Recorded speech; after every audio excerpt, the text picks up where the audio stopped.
তোমরা তীর্থ দর্শনে চলে যাবে, আবার শূন্য আশ্রম।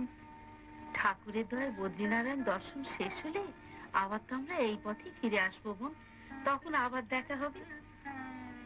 জানি না ততদিন বেঁচে থাকবো কিনা। সে কি কথা, রেবার বিয়ে না দিয়ে তুমি যাবে কোথায়?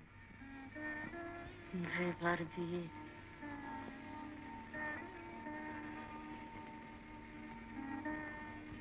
তাহলে তোমার সব কথা খুলে বলি। আমার দুই মেয়ে, কৃষ্ণা আর রেবা, উনি চিরকাল পশ্চিমে চাকরি করতেন। দেশের সঙ্গে বড় একটা সম্পর্ক ছিল না। মেয়েদের বিয়ে দিতে দেশে গেলাম।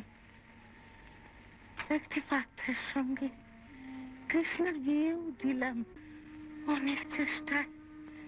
রেবার জন্য একটি পাত্র ঠিক করলাম। বিয়ের লগ্নে পাত্রপক্ষ এসে জানালো বড় জামাই জাতিচ্যুত, কাজী আমাদের জাত নেই, রেবাকে তারা গ্রহণ করতে পারবে না। থাক মা, আর বলো না।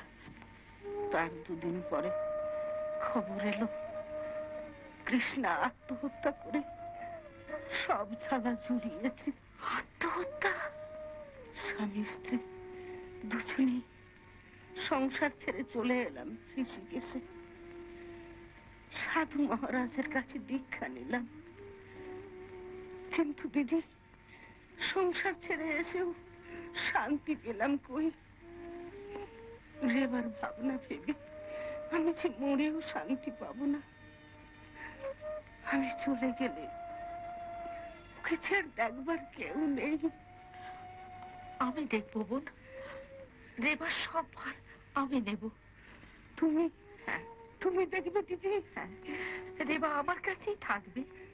রেবা তোমার কাছেই থাকবে।